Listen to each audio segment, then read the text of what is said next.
Okay, in this video we'll be differentiating y equals x squared, and we'll be using that as a way to give us a sort of algebraic form for differentiating any function that is sufficiently smooth.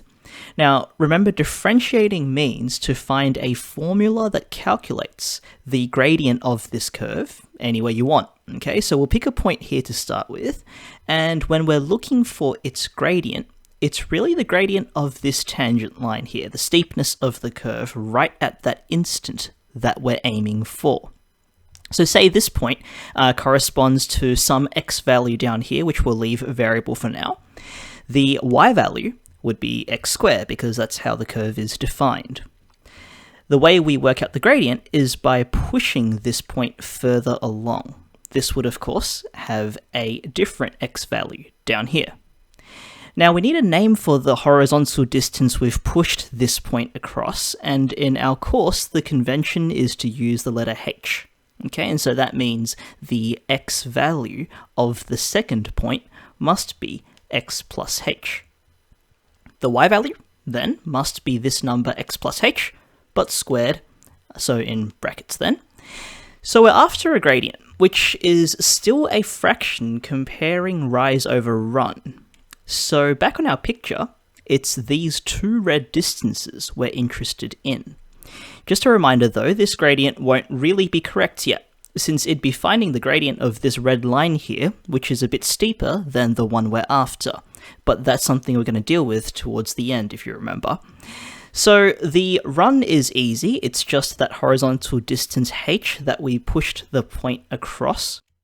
The rise must be the difference between the two y values. So we can get that by subtracting them. So there would be our rise, and there would be our run. And now we just need to simplify this beast. Okay, so we expand the perfect square while everything else stays the same. The x squares upstairs cancel, leaving us with just the other stuff. And now we can actually divide off a copy of h from both of the terms upstairs, which leaves us with just 2x plus h. And that's our simplified gradient between the two pink points. But remember we said this wasn't actually an accurate measure of the gradient at our original points. And from our first video in this series, we saw the way to fix this was to slide the second point closer and closer to the original, which would bring us much closer now to the orange gradient we were after. Now we can't make the 2 points touch exactly, otherwise there would be no more gradient to measure. But if we can see where it's going, what number that red gradient's approaching, that number must be the orange gradient we're after. Mathematically, that means the number h on the right is heading towards 0. It never really touches 0, again otherwise there would be no more gradient to measure, but algebraically we see the calculation would fall apart from the very first line because we'd be trying to divide by 0 if h equaled 0. But what we can see, sort of cheating here you might think, is that as h gets closer and closer and closer to 0, our gradient gets closer and closer and closer to the number 2x. We can see on the picture as we keep pushing that second point closer and closer, the red line continually approaches the direction of the orange arrow. This expression 2x is therefore the gradient we're after. We call it the derivative and we write that as dy dx. Okay, now there are a whole lot of exact meanings to dy and dx precisely, but at risk of being slightly incorrect, I'll say one that I think is helpful for now. It's a helpful way to think about it when you're starting out. Think of it as a tiny push in the y direction, that's what dy would mean, over a tiny push in the x direction. Sort of like a really, really tiny rise over run. Okay, we'll think and talk about it this way, even though we know it's not exactly a fraction of numbers, it's sort of where that fraction's going, where it's approaching as those two pushes get smaller and smaller and smaller. Okay, more on this sort of language in a moment. Let's step back a bit and see the meaning of what we've done when we say the gradient of x squared is 2x. We'll put some numbers along our x-axis for reference. So since we're currently at the point where x equals 1, well, the gradient is 2x, which is 2 times 1, and so it's exactly 2. That's the gradient at this point here. As we travel along to x equals 2 then, the curve gets steeper, and the gradient changes to, well, 2 times 2, which is 4.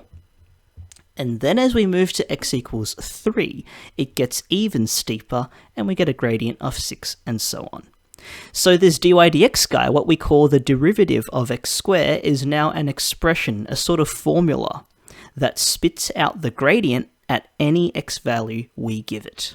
Okay, now before we finish, let's generalize this to an algebraic form that you can use for any function that's well behaved enough. So we'll bring back our setup with the 2 points before we pushed them super close together. The idea is this works for any sufficiently smooth curve, not just y equals x squared. So we can generalize to some arbitrary function f of x. And so the y value here, instead of being x plus h or square, is just the function f applied to x plus h, whatever that function is. It doesn't matter anymore. And likewise for x squared, it's just f applied to the original x value there, whatever function f we're using. The rise is still calculated as the difference between these two, and that gives us a setup that allows us to find dy dx, this gradient function, this derivative, for any sufficiently smooth function f.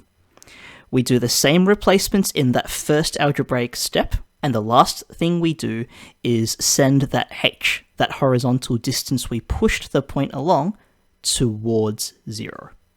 Okay, now formally in maths we call this a limit as h approaches 0, and so in our working, that took place when we sent the h here towards 0. And so a quick reminder what that was. Even though it looks like we're sort of just ignoring the h, we're just putting h equals 0, okay, what we're really meaning is we're pushing the h towards 0 and seeing what our gradient approaches. The difference is really subtle, but it's very important. It might be something we'll look at later if we do a separate video getting into the guts of these limits and exactly how they behave. And I've hinted that this only works if the function we're looking at is smooth enough, because if it's not, this limit can actually break, and we can see what this precisely means a bit later on. Okay, but for now, this is algebraically how we would think about getting the derivative, okay, getting the gradient function of a curve. We push a point along the curve some horizontal distance h, okay, and when we do that, we get something that really is just the traditional rise over run gradient. And then we see what happens when we send that distance h towards 0. Okay, in our course, this is called differentiating by first principles. Bit of an ugly name if you ask me, but what can you do? Okay, in any case, thanks for watching. See you next time.